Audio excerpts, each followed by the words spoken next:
Let's just get. We got like magic fairy ball things. What are you doing with this?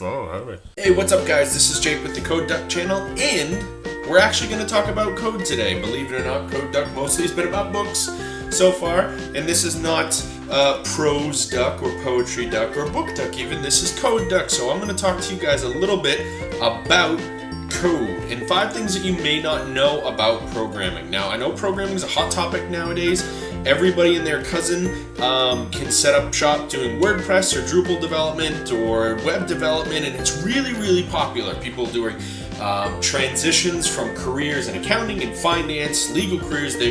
People are coming from all different walks of life to learn how to write code. And I know a lot of people out there want to know what it's all about and want to know what it takes to be a programmer. So I'm going to address 5 things, the most common things that I hear, and what my take on them is. Now, come to me, oh sweet internet trolls, because I know they're going to show up and they're going to be making all sorts of comments down in the comment section.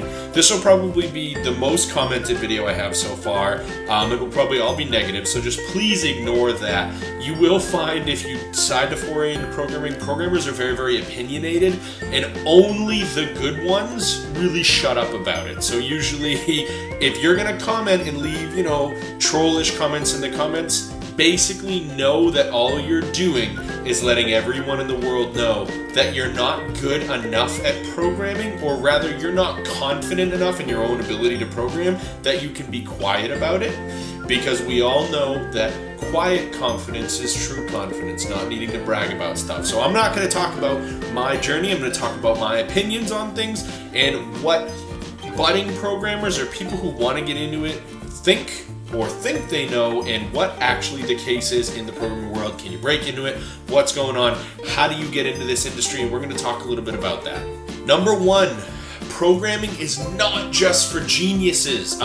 Programming is like any other field in that it requires a base kind of mental stability where you're at, where you're doing, how you think, how you approach problems, but it's actually a super diverse field.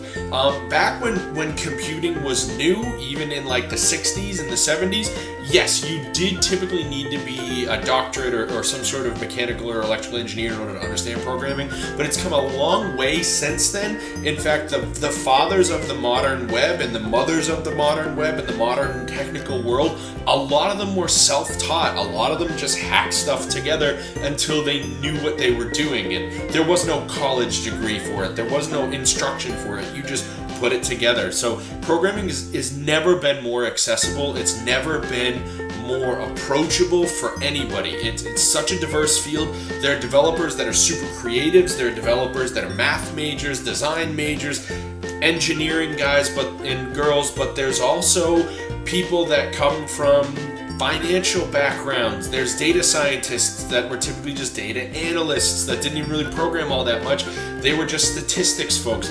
But then there's also artists, there's musicians, there's so many different people that bring a ton of stuff to the code world that you don't need to be any specific type of person. Really, more than anything else, programming requires problem solving. So to put that into perspective, you don't need to be like a super genius. You just need to be able to know how to solve everyday problems. A lot of programmers, they solve problems with code and automation that most of the time you'd have to do by hand, right? So if you know how to do something on a computer manually with mouse and keyboard, then chances are you have the problem solving skills available to start programming. Programming is not for super geniuses. It's not terribly difficult. Now, when I say that, there are types of programming that are terribly difficult. So let's put it to you this way. Is driving a car hard?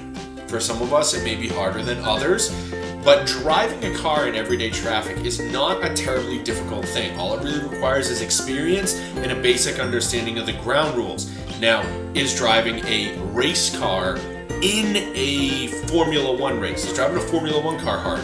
Yes, it's extremely difficult. It's one of the most difficult auto sports in the world. Why? Because it's so hyper specialized. It's something that is far and beyond the typical realm of driving. right? Most of us don't drive on a track. We don't drive a car with slicks. We don't drive a car with that much downforce. We don't drive a car that has 900 horsepower. We don't drive V12 race cars. We just don't. We have nothing to compare it to. It's so different. Programming's the same way. There's your everyday driving the car style programming.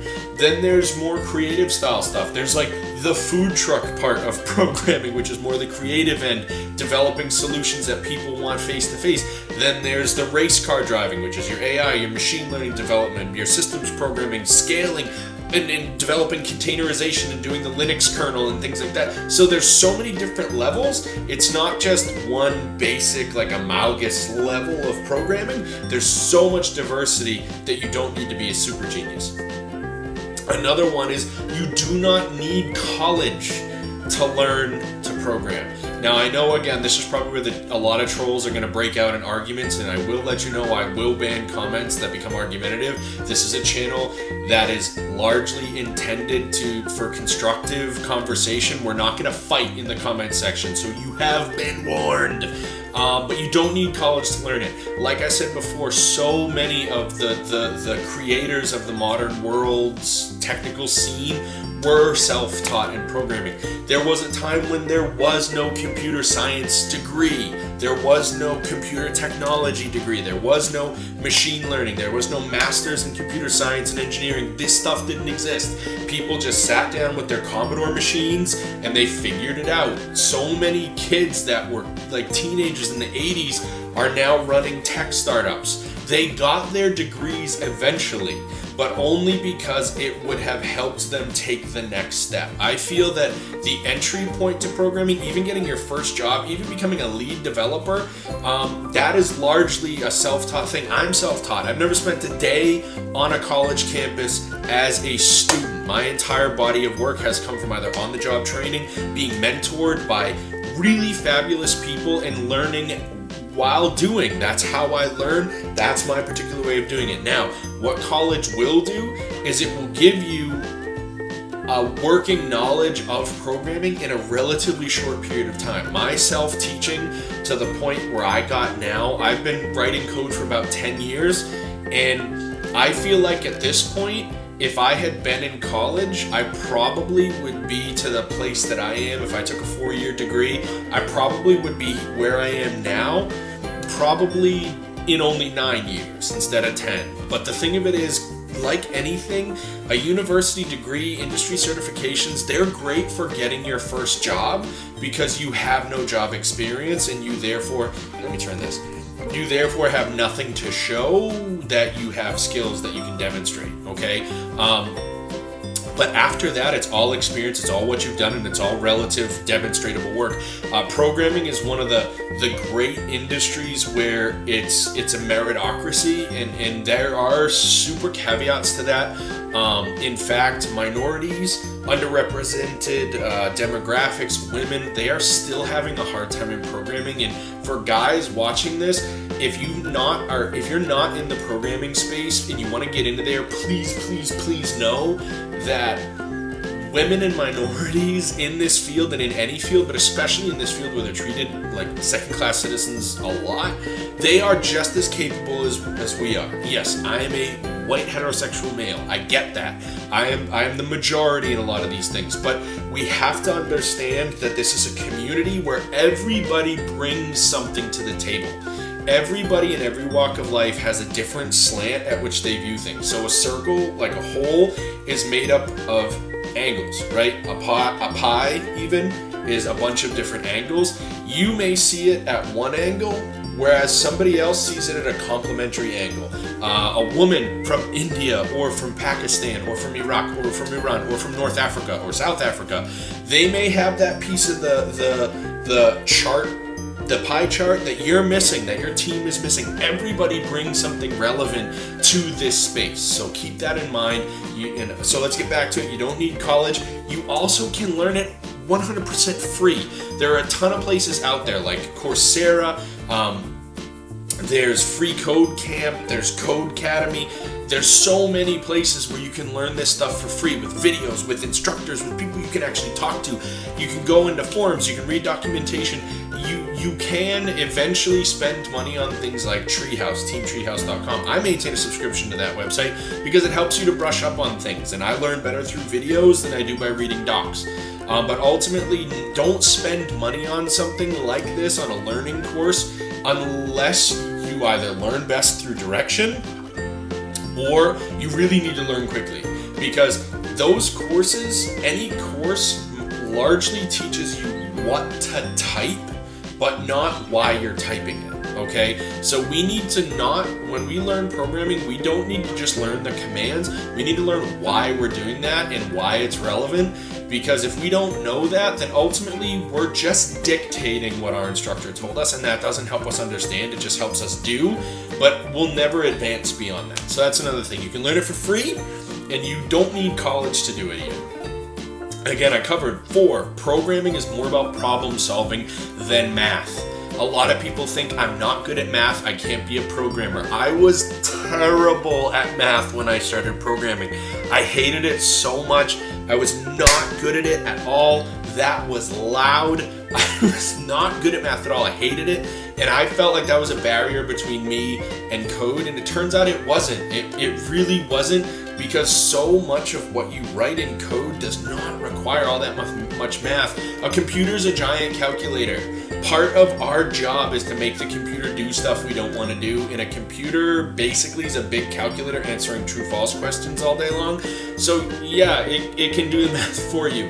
Where math really comes in something that's really, really, really important is when you're doing your data analysis and statistics, when you need to do your linear regressions and your K algorithms, when you're developing mathematical computations and algorithms, if you're doing kernel design, if you're doing I/O as far as like web and bit rates, if you're doing even music or audio, if you're doing any sort of that lower level stuff, if you're writing in the kernel, math is really important. But to build a website or a web app or even to scale cloud infrastructure, there's not a lot of stuff involved with math. There just isn't. I write a lot of web scraping programs, which we'll talk about in another video, but those are very I/O bound, and I've got to manage threads, and I've got to manage how much work is going out versus the work pool that we're doing. So there's a lot of stuff that has to be managed, but even then, I don't use much more than your basic algebra equations. I really don't use anything in calc or trigonometry unless I'm writing like basic or even intermediate like machine learning code or data analysis, which is a lot of statistics. If you're doing video games, then obviously ray tracing and trig is going to be involved there. But again, that you don't even need it, because so much of that stuff is already built by mathematicians in the form of frameworks and APIs.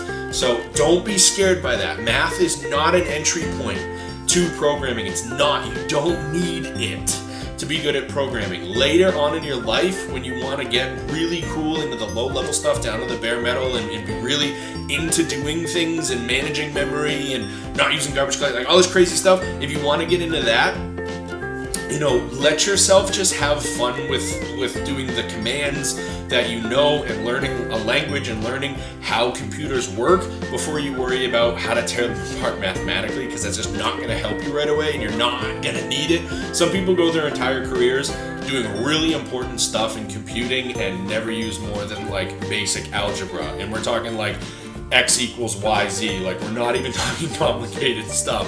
So don't worry about that at all. 5, again, you don't need to be good at math, but 5A, the most important one, is you are not too old to start. I don't care if you're watching this video because you stumbled upon it and you're not even like meaning to be on YouTube and you're retired and you just saw this and say hit a kid at college, a kid in a Harvard t-shirt, which I didn't go to Harvard, I didn't go to college, we covered that. Maybe Harvard was your alma mater and you're retired and you thought I was talking about something important. It doesn't matter. Or if you're 9 years old. It doesn't matter if you're 9, if you're 99, or if you're anywhere in between. Programming is something that, yes, you need to have a point of reference as far as computing goes, but you're not too old to start. I see so many kids on Quora and Reddit and places like that saying, I'm 21 years old, is it too hard for me to start? I'm 29 years old, is it too late for me to start? No, it's not. It's not at all. Because, again, it's about problem solving. You will learn what to type if you learn how to solve problems. What to type comes second.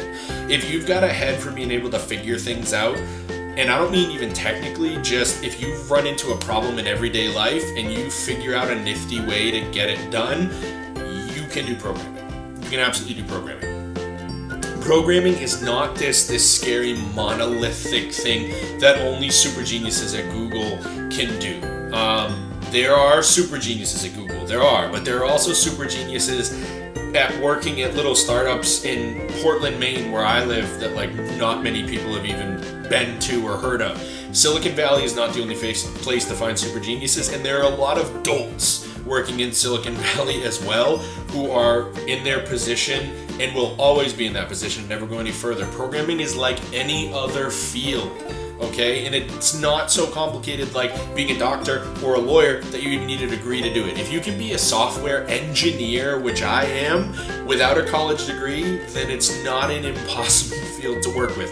Any engineering discipline that you can get self-taught is kind of by definition accessible.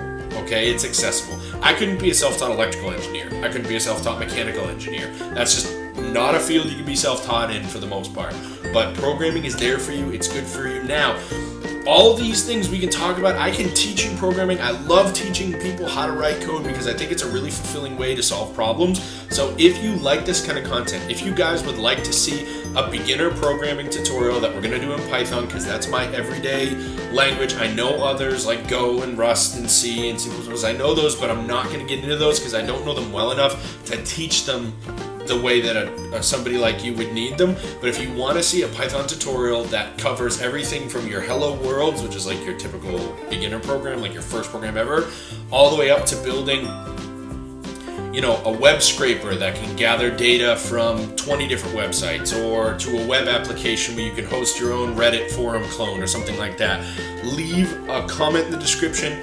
Hit that notification bell, hit subscribe, and like this video, because without your likes, your comments, and your subscriptions, I cannot know what you guys want to see. So if you want to see a programming tutorial that covers the basics from A to Z across several videos, or even goes into different things like programming with Python and Flask, or doing data analysis, or working with Pandas and NumPy for machine learning and data cleaning, or even going all the way into web scraping, which is what I do, or working with security and penetration testing, leave a comment.